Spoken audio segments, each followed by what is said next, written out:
Hello, this is Shanil Jain with World Medical School, and I welcome you to the lecture on hypertension.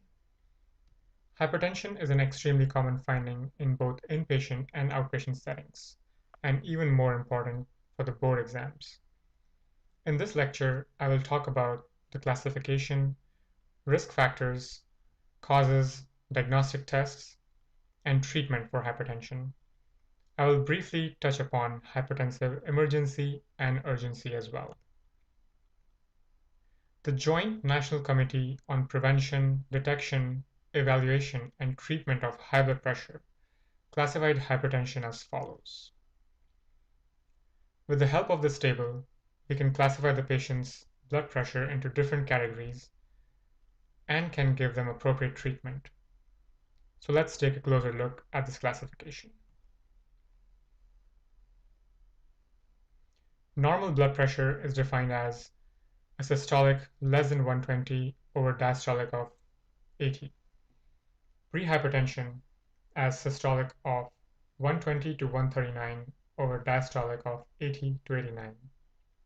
Stage 1 hypertension is defined as systolic of 140 to 159 over diastolic of 90 to 99. And finally, stage 2 as systolic of greater than 160 over diastolic of 100.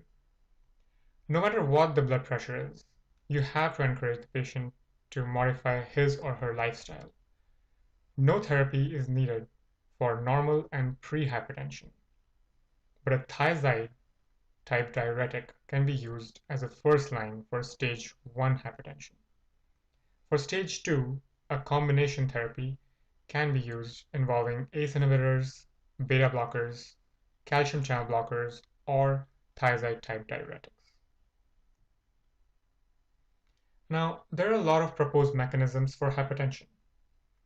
One of them being higher output hypertension, which leads to peripheral vascular resistance, which in turn causes cardiac stimulation by adrenergic hyperactivity, and that leads to altered calcium hemostasis. Another theory is that of normal or low cardiac output, leading to high systemic vascular resistance due to increased vasoreactivity. A more common thought is that hypertension is due to increased salt and water reabsorption, which leads to increased blood volume. Risk factors for hypertension. Obesity is the #1 risk factor and the most modifiable one. Age. As you age, your arteries thicken and become stiff, which can cause increased blood pressure. Increased sodium causes increased water. Wherever sodium goes, water follows. Decreased physical activity. Increased alcohol intake. Low intake of fruits and vegetables. Increased stress, smoking, African American descent, and lipid disorders are some other risk factors. There are a lot of things that can cause increased blood pressure.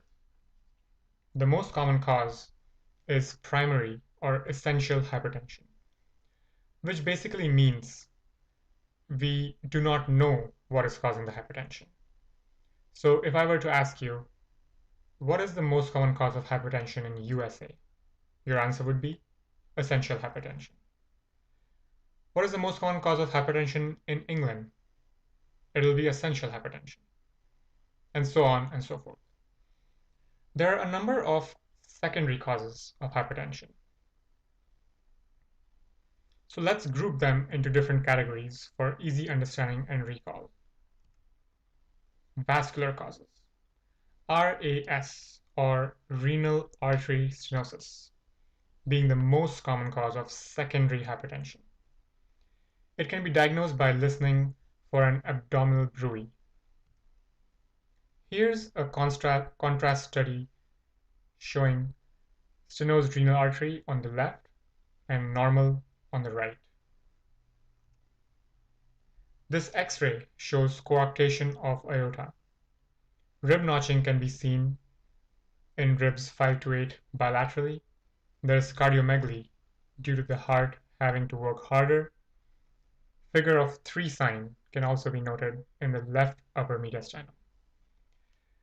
Now, coarctation of aorta can also present as unequal blood pressure in upper and lower extremities. Next are some endocrine causes. In primary hyperaldosteronism, there is an adrenal adenoma secreting aldosterone, which causes increased sodium reabsorption, decreased potassium reabsorption, and increased water reabsorption. The next one is pheochromocytoma, the clues for which are episodic hypertension, sweating, tachycardia, palpitations. This is an adrenal medulla tumor. Cushing syndrome presents with moon-like face, truncal obesity, buffalo hump, abdominal striae, which might be due to the effects of increased cortisol. Hyperthyroidism, in which you have a decreased TSH and increased T4, and presents with hyperfunctioning of all body actions like nervousness, irritability, sweating, heart racing, hand tremors, and anxiety. So in other words, sympathetic symptoms. Hyperparathyroidism may be due to a parathyroid adenoma, part of the MEN 1 and 2 syndromes, and hypercalcemia, whose main cause is a primary hyperparathyroidism. Next, some drug-induced causes of hypertension. Estrogen is a common cause in young females who are on birth control pills. Steroids is seen in young male athletes. Cocaine can also be seen in young adults who present with chest pain due to cocaine-induced vasospasm. Alcohol is also a significant cause of hypertension. MAOIs, or monoamine oxidase inhibitors like phenylalanine and selaginine, when used in combination with other antidepressants, may lead to hypertensive crisis. Decongestants can cause increased blood pressure due to anticholinergic effects. Renal problems like glomerulonephritis, pyelonephritis, and polycystic kidney disease can also cause hypertension. Now, patients with mild to moderate hypertension do not usually present with any symptoms. That's why it's known as a silent killer. But in severe or chronic hypertension, end organ damage can be seen. In the brain, it can present as stroke or a TIA. In the eyes, retinopathy can be seen. Arteriovenular or AV necking, microaneurysms, cotton wool spots, and papilledema are common findings in severe chronic hypertension. In the heart, it can cause left ventricular hypertrophy due to left ventricle having to work extra hard to push the blood out of the heart. This can lead to heart failure. Patients with coronary artery disease can also present with hypertension. Hypertension can affect the kidneys as well, causing chronic kidney disease. It can also lead to peripheral arterial disease, which can present as leg pain on walking, which goes away with rest, reduced nail and hair growth on the affected limb, change in color or temperature compared to the normal limb. The diagnosis of hypertension has to be made by a thorough history and physical exam. At least 3 blood pressure measurements should be made at 3 visits with 1-month interval. Physical exam should include an ophthalmic exam with an ophthalmoscope, heart auscultation and palpation, abdominal auscultation for a bruit, and extremity palpation for pulses, and to look for changes in color and temperature. A standard blood test should be done to exclude secondary causes. CBC, electrolytes, calcium, TSH, fasting glucose and lipid panel, urine analysis, and an EKG. Other advanced tests may also be done, like a renal ultrasound for renal artery stenosis, plasma aldosterone to renin ratio for primary hyperaldosteronism, urine metanephrines, and catecholamines for pheochromocytoma, and echo for any heart changes. In differential diagnosis, you may want to rule out white coat hypertension by asking the patient to measure his or her blood pressure at home or by going to the pharmacy. Other causes like drug use, endocrine, and renal diseases have already been discussed. Treatment of hypertension involves a combination of lifestyle modification and medications. In terms of lifestyle modification, weight reduction leads to a maximum decrease in blood pressure, approximately 5 to 20 millimeter mercury per 10 kilogram of weight loss. DASH refers to dietary approaches to stop hypertension. It involves diet rich in fruits, vegetables, and low-fat dairy products with low content of saturated and total fats. Reduction of dietary sodium to no more than 2.4 grams of sodium per day. Getting regular aerobic exercise such as brisk walking for at least 30 minutes per day, every day. And limit consumption of alcohol.